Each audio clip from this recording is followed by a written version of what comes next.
Hey guys, welcome back to Regal Physics. आज के इस वीडियो में हम न्यूक्लियस स्टेबिलिटी के बारे में बात करने वाले हैं। इसके पहले के वीडियोस में हमने न्यूक्लियस की जनरल प्रॉपर्टीज़ और क्लासिफिकेशन ऑफ न्यूक्लियस देखा था। तो आज हम न्यूक्लियस की स्टेबिलिटी के बारे में बात करेंगे। तो न्यूक्लियस जो स्टेबल होगा वो इजीली कोई भी रेडिएशन को एमिट नहीं करेगा। मतलब कि अगर न्यूक्लियस स्टेबल होगा तो वो नॉन रेडियो एक्टिव होगा, और अगर न्यूक्लियस जो है वो अनस्टेबल होगा तो वो रेडियो एक्टिव एलिमेंट हो जाएगा। और मेनली जो स्टेबिलिटी होती है वो 2 पॉइंट्स पे डिपेंड करती है, वो हम आगे देखते हैं। This concept helps to identify the stability of an isotopes. तो जो हमने कल देखा था आइसोटोप्स क्या होते हैं, तो जो आइसोटोप्स होते हैं उसकी स्टेबिलिटी को आइडेंटिफाई करने में ये कॉन्सेप्ट का यूज होता है। The two main factors that determine nuclear stability are the neutron upon proton ratio and the total number of nucleons in the nucleus। तो जो मेन 2 पॉइंट्स है, फर्स्ट है न्यूट्रॉन प्रोटॉन रेशियो, इन दोनों का जो रेशियो होता है वो, और सेकेंड है टोटल नंबर ऑफ न्यूक्लियंस। तो ये 2 पॉइंट पे मेनली जो न्यूक्लियस की स्टेबिलिटी होती है वो डिपेंड करती है। फिर कल हमने देखा था इवन न्यूक्लियाई क्या होती है, ऑड न्यूक्लियाई क्या होती है, इवन ऑड न्यूक्लियाई क्या होती है, उस पर भी उसके वो जो नंबर्स है उस पर से भी हमें पता चल सकता है कि हमारा जो न्यूक्लियस है वो स्टेबल है कि नहीं है।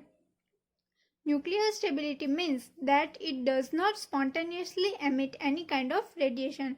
तो मैंने जैसे आपको बताया था कि अगर न्यूक्लियस जो है वो स्टेबल होगा तो वो कोई भी रेडिएशन स्पॉन्टेनियसली मतलब तुरंत से एकदम एमिट नहीं करेगा।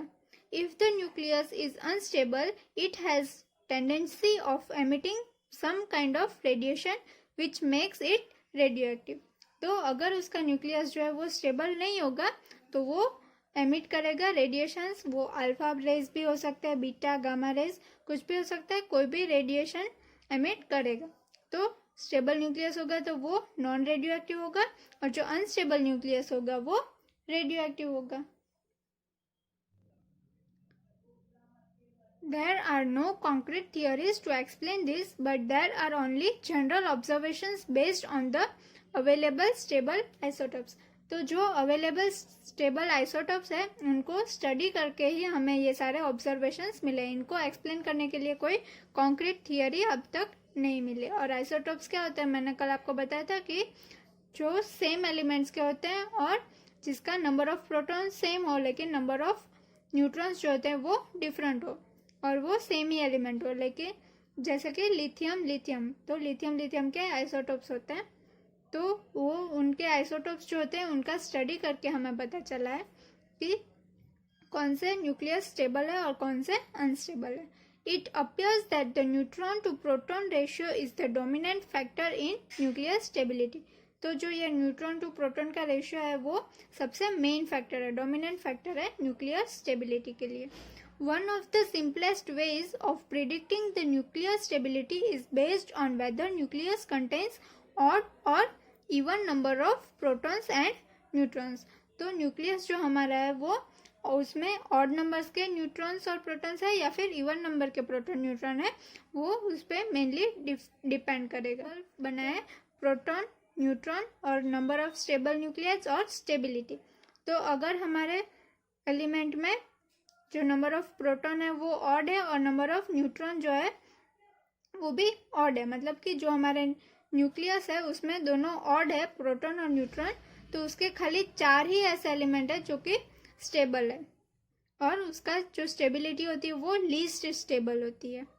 फिर अगर हमारे जो न्यूक्लियस है उसमें नंबर ऑफ प्रोटॉन्स ऑड है और नंबर ऑफ न्यूट्रॉन्स इवन है, तो ऐसे 50 न्यूक्लियाइड्स हमें मिलते हैं और वो लेस स्टेबल होता है। सबसे लीस्ट होगा ऑड वाला। फिर इवन नंबर ऑफ प्रोटॉन और ऑड नंबर ऑफ न्यूट्रॉन हो तो वैसे हमारे पास 57 न्यूक्लियाइड्स है और वो मोर स्टेबल होगा, मतलब कि ऑड इवन से और ऑड से थोड़ा ज़्यादा स्टेबल होगा। और अगर इवन नंबर ऑफ प्रोटॉन्स भी इवन हो और नंबर ऑफ न्यूट्रॉन्स भी इवन हो तो हमारा जो ये नंबर ऑफ स्टेबल न्यूक्लियाइड्स है वो 168 हमें मिल रहा है, और वो सबसे ज़्यादा स्टेबल होंगे।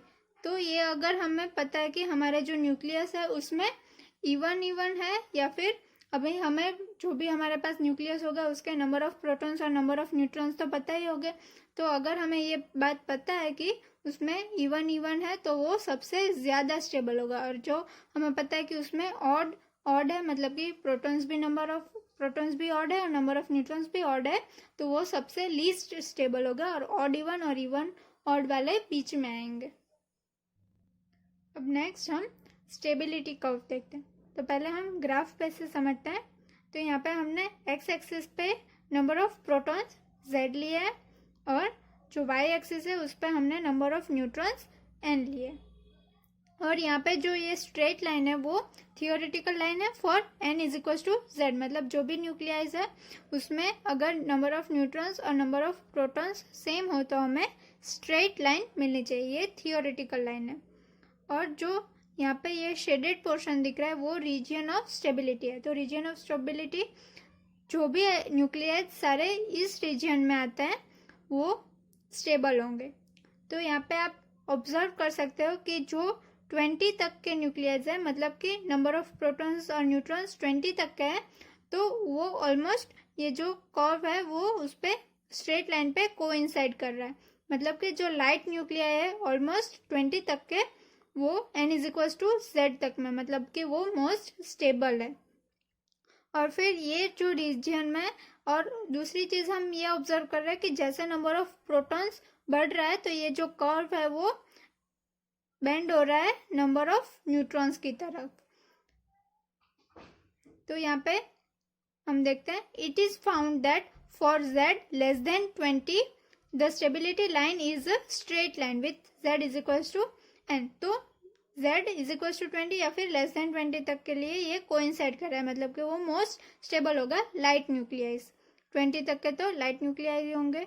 फिर for z greater than 20 and greater than 20 that is higher nuclides the curve bends in the direction of n greater than z।